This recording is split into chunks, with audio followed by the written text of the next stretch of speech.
আসসালামু আলাইকুম প্রিয় শিক্ষার্থীরা, কেমন আছো তোমরা? আশা করছি ভালো আছো, সুস্থ আছো। আমিও ভালো আছি আলহামদুলিল্লাহ, তোমাদের দোয়ায়। কেপিবি অনলাইন ক্লাসে তোমাদেরকে স্বাগতম। গত ক্লাসে আমি তোমাদেরকে কি পড়িয়েছিলাম মনে আছে তো? গত ক্লাসে করিয়েছিলাম সংক্ষিপ্ত প্রশ্নের উত্তর, তাই না? কিন্তু সবগুলো তো আমাদের কমপ্লিট হয়নি, তাই আজকে তোমাদের যেগুলো বাকি আছে সেগুলো কমপ্লিট করে দেব। তাহলে চলো আমাদের অনলাইন ক্লাস আমরা চলে যাই। তার আগে একটি কথা, করোনা ভাইরাস আবার আমাদের বেড়ে গিয়েছে, তাই না? তাই আমাদেরকে কি করতে হবে? বারবার সাবান দিয়ে হাত ধুতে হবে আর সাবধানে থাকতে হবে। বাইরে একদমই যাওয়া যাবে না, তাই তোমরা সাবধানে থাকবে, ঠিক আছে? তাহলে চলো আমাদের অনলাইন ক্লাস আমরা শুরু করি। সংক্ষিপ্ত প্রশ্নের উত্তর।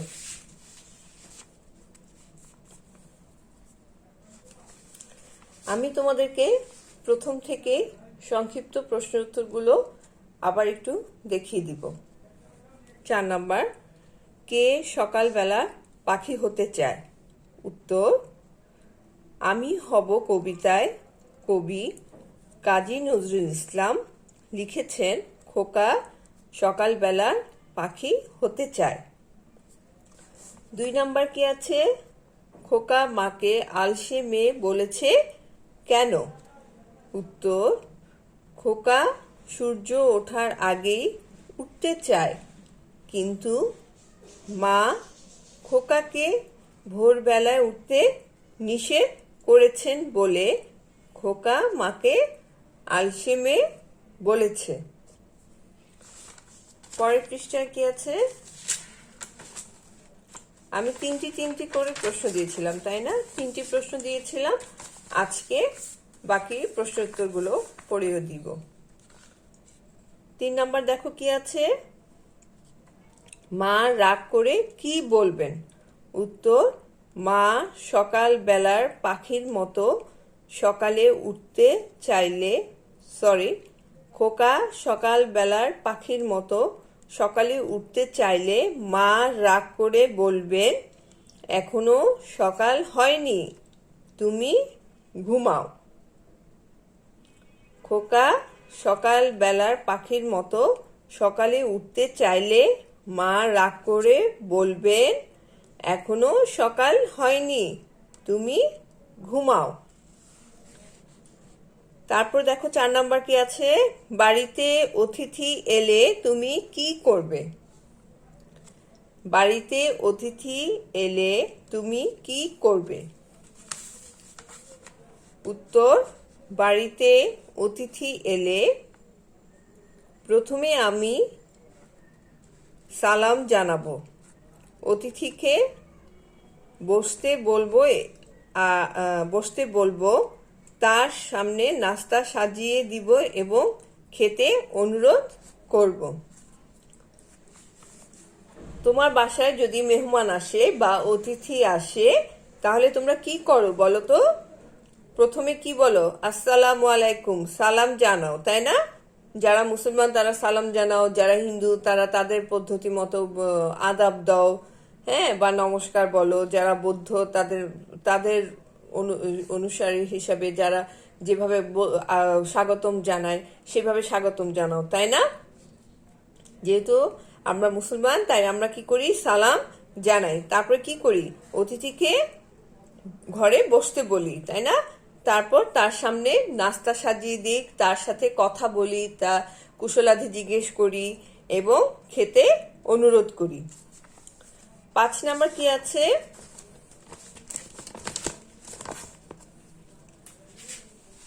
5 নাম্বার আছে নানা শরীফাকে কেন দোয়া করলেন? উত্তর, শরীফা নানা জানকে অনেক পছন্দ করে। শরীফা নানার জন্য নাস্তা ও খাবার পানি এনে দেয়। নাস্তা শেষে ওষুধ খেতে নানাকে সাহায্য করে, তাই নানাজান খুশি হয়ে তাকে অনেক দোয়া করে। আমাদের বাসায় অনেকেরই বাসায় দাদা দাদি নানা নানু থাকেন, তাই না?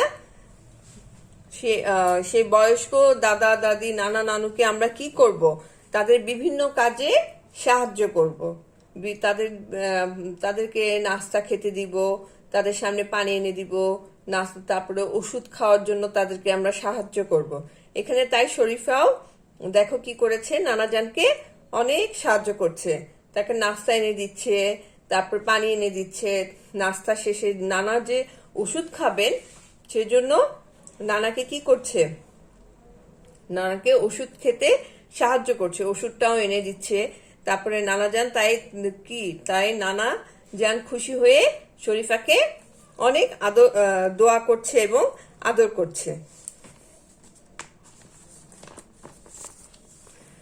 6 নম্বর দেখো কি আছে, সকলের মুখে হাসি কেন? উত্তর, কৃষক জমি চাষ করে বীজ রোপণ করে, সেই বীজ থেকে সোনালী ধানে ক্ষেত ভরে যায়, তাই দেখে কৃষকের মন খুশিতে নেচে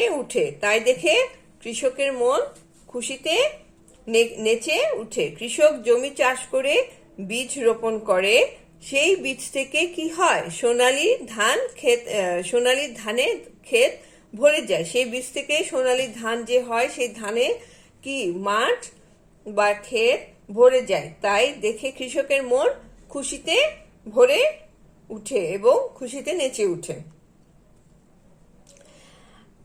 তারপর 7 নম্বর দেখো, সুন্দরবনে কি কি আছে? উত্তর, সুন্দরবনে আছে নানা রকমের গাছ ও নানা রঙের পাখি, এছাড়াও আছে মাছ, কুমির, হরিণ, বাঘ, বানর ইত্যাদি। তোমরা কি কেউ কখনো সুন্দরবনে গিয়েছো? যারা গিয়েছো তাদের তো অনেক ভাগ্যবান, কারণ সুন্দরবন দেখতে পেয়েছো, তাই না? আর যারা যাওনি, ইনশাল্লাহ তোমরাও অবশ্যই একবার যাবে। হ্যাঁ, যে দেখবে যে সুন্দরবনে কত রকমের গাছ আছে, সুন্দরী গাছ, গোলপাতা গাছ, বিভিন্ন রকমের গাছ আছে। তারপরে আরো আছে কি, পাখি, বিভিন্ন ধরনের পাখি, বিশাল সুন্দর বন, সেই বনে আছে বিশাল অনেক রঙের পাখি।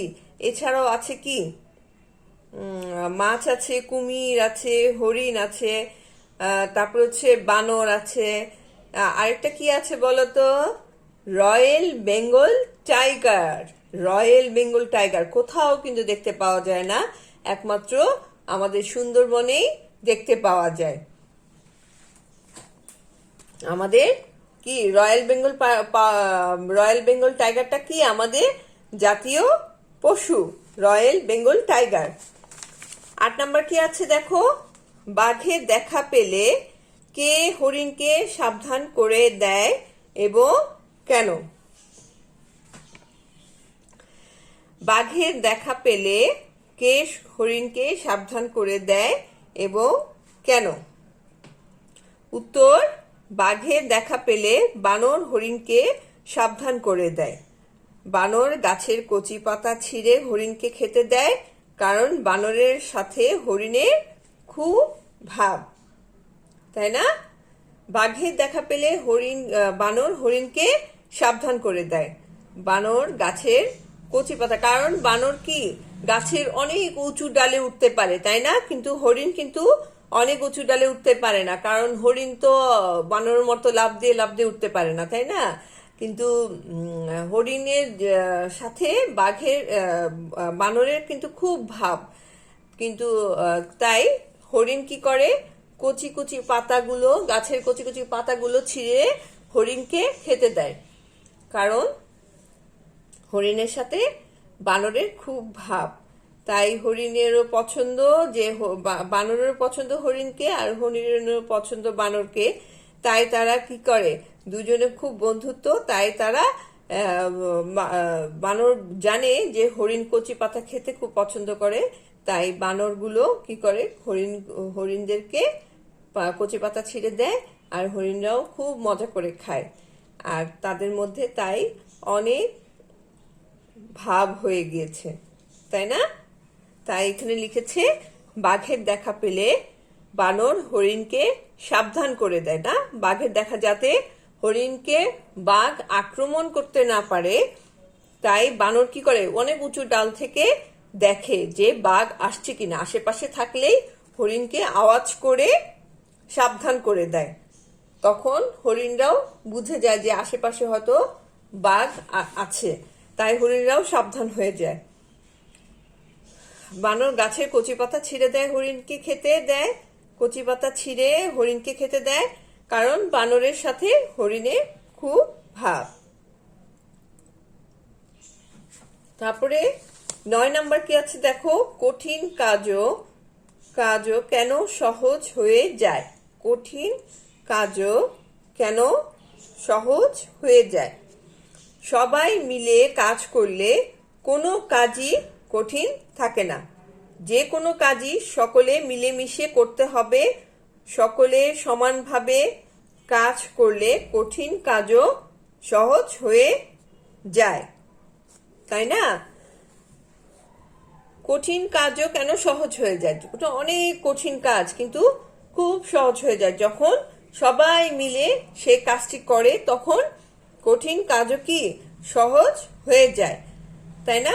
যে কোনো কাজই সকলে মিলেমিশে করতে হবে, তাই না? আমাদেরকে কি করতে হবে, যে কোনো কাজই সকলে মিলেমিশে করতে হবে। সকলে সমানভাবে কাজ করলে কোনো কঠিন কাজও কঠিন থাকবে না, তখন অনেক সহজ হয়ে যায়, তাই না? তাই এখানে কি বলেছে, সবাই মিলে কাজ করলে কোনো কাজই কঠিন থাকে না। যে কোনো কাজই সকলে মিলেমিশে করতে হবে। সকলে সমানভাবে কাজ করলে কঠিন কাজও সহজ হয়ে যায়। ঠিক আছে, এই তো আমাদের সংক্ষিপ্ত প্রশ্ন উত্তরগুলো শেষ হয়ে গেল। আমাদের 9টি প্রশ্ন উত্তর ছিল। মাঝখানে একটা ক্লাস আমাদেরকে মিস দিতে হয়েছিল, কারণ আমাদের বন্ধ ছিল, দোলযাত্রা বন্ধ ছিল, এই জন্য ক্লাসগুলো করতে পারিনি। আমার অফ ছিল বাংলা ক্লাসটি এখন, তাই আমি সবগুলো প্রশ্ন উত্তরই তোমাদেরকে করিয়ে দিলাম। তোমরা অবশ্যই এগুলো বাসায় CW কপিতে তুলবে, প্লাস SW গুলো করে ফেলবে, ঠিক আছে? যখন তুমি বারবার লিখবে তখন কি হবে, তখন পড়াটা আস্তে আস্তে কি হবে, অনেক দ্রুত মুখস্থ করতে সহায়তা হবে, সাহায্য করবে, ঠিক আছে? এরপর আমাদের কি ছিল, আর বাংলাতে কি আছে আর দেখি, অনুচ্ছেদগুলো তো আমরা আগেই পড়ে ফেলেছি, তাই না? তাহলে গরু আর ধান, অনুচ্ছেদ গরু আর ধান আমাদের অনেক আগে কমপ্লিট হয়ে গিয়েছে। তারপরও আগামী ক্লাস থেকে ইনশাল্লাহ আবার তোমাদেরকে আমাদের সিলেবাসের এখানে যেগুলো আছে সেই সিলেবাসে সবগুলো, যেমন কবিতা, আমি হব, আমাদের দেশ, শব্দার্থ, তারপর কি আছে, শূন্যস্থান, সংক্ষিপ্ত প্রশ্ন উত্তর আর অনুচ্ছেদ, এই পাঁচটি সিলেবাসের এগুলো আস্তে আস্তে আবার আমি তোমাদেরকে রিভিশন দিব, আমরা আস্তে আস্তে রিভিশন দিব। তাহলে এখানে তোমাদের যে সংক্ষিপ্ত প্রশ্ন তো এখন পড়ালাম, সেগুলো এখন আস্তে আস্তে পড়ে ফেলো। সামনে ক্লাস থেকে আমরা আবার রিভিশনে চলে যাব, যেহেতু আমাদের সংক্ষিপ্ত প্রশ্ন শেষ করে, অনুচ্ছেদ শেষ করে ফেলেছি, করা শেষ হলে আমাদের সিলেবাস শেষ হয়ে গেল। সামনে আমাদের অ্যাসাইনমেন্ট আছে, এই অ্যাসাইনমেন্টে আমরা তখন এটার উপরে অ্যাসাইনমেন্ট নিব। এই যে প্রথম পর্যায়ের প্রস্তুতি মূল্যায়নের উপরে আমরা অ্যাসাইনমেন্ট নিব, তখন এটার উপরেই কিন্তু আমাদের অ্যাসাইনমেন্ট হবে। হ্যাঁ, তোমরা যেমন 1-এ দিয়েছিলে ঠিক সেভাবেই কিন্তু অ্যাসাইনমেন্ট হবে। তার জন্য প্রস্তুত নিয়ে থাকো। আর মাঝে মাঝে যে পুরনো পড়াগুলো আছে সেগুলো কিন্তু বাসায় মাঝে মাঝে প্র্যাকটিস করবে, ঠিক আছে? পুরনো পড়াগুলো কিন্তু মাঝে মাঝে দেখতে হয়, না হলে কি হবে, আমরা কিন্তু ভুলে যাব। পুরনো পড়াগুলো যদি আমরা না দেখি তাহলে কিন্তু আমরা ভুলে যাব, তাই না? তাই আমাদেরকে কি করতে হবে, প্রথমে আমাদেরকে প্রশ্ন উত্তরগুলো মুখস্থ করে ফেলতে হবে, সবগুলো প্রশ্ন উত্তর মুখস্থ করে ফেলতে হবে। এগুলো করা কমপ্লিট হয়ে গেলে আমরা আবার নতুন করে সামনের যে 1 নম্বর কবিতা আছে, আমি হব, আমাদের দেশ, না দেখে পড়বো, পড়ে তারপরে না দেখে সিডাব্লিউ কপিতে লিখবো। হ্যাঁ, 8 লাইন লিখবো। কবিতার নাম সহ, কবির নাম সহ, কবিতার নাম এবং কবির নাম সহ আমরা 8 লাইন লিখবো। তারপরে আরেকদিন কি করব, তারপরের দিন নেক্সট, মানে এভাবে লিখলে তোমাদের কি পড়াটা আস্তে আস্তে কি হবে, আয়ত্তে চলে আসবে। হ্যাঁ, তারপরে কি পরের দিন কি করব, আবার আমাদের দেশ কবিতাটার নাম লিখবো, তারপরে কবির নাম লিখবো, লিখে আমাদের দেশ কবিতাটা সম্পূর্ণ লিখে ফেলবো। ঠিক আছে, আবার শব্দার্থগুলো আরেকদিন পড়বো, বেশ ভালো করে পড়ে টরে তারপরে আবার এই শব্দার্থগুলো শুধু এগুলো তুলে তারপরে সেগুলো না দেখে উত্তরগুলো পাশাপাশি লিখে ফেলবো। ঠিক আছে, এভাবে শেষ করে করে তারপর আমরা শূন্যস্থানে চলে যাব। শূন্যস্থানে এরকম কি করব, শূন্যস্থান লিখে তারপরে এই যে মাটির বুকের ড্যাশ, পায়ের ছাপ, এই ড্যাশের জায়গায় ড্যাশটা বাদ দিয়ে এগুলো সব তুলে ফেলবো। শুধু উত্তরগুলো লিখবো না। উত্তরগুলো না লিখে আমরা কি করব, শুধু প্রশ্নগুলো তুলে তুলে তুলে তুলে তারপরে যখন এই ইয়েটা রেখে, শীটটা রেখে তারপরে আমরা না দেখে উত্তরগুলো লিখে ফেলবো।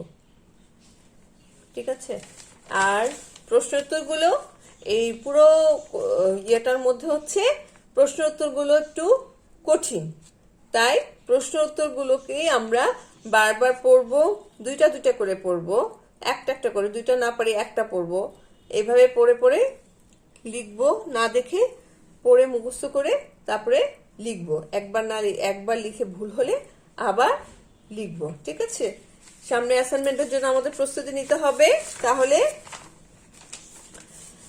আচ্ছা, তাহলে এখানে আমার ক্লাসটি শেষ করছি।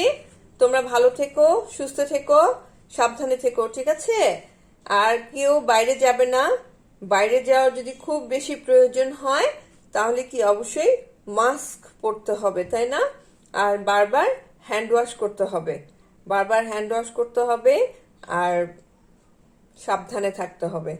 ঠিক আছে, বাইরের মানুষজনের সাথেও কথা বলা যাবে না, সবাই দূরত্ব বজায় রেখে চলবো। ঠিক আছে, আজকে তাহলে আমার ক্লাসটি এখানেই শেষ করছি। আল্লাহ হাফেজ, তোমরা ভালো থাকো, সুস্থ থাকো। সামনের ক্লাসে আবার আমাদের দেখা হবে ইনশাল্লাহ। আল্লাহ হাফেজ।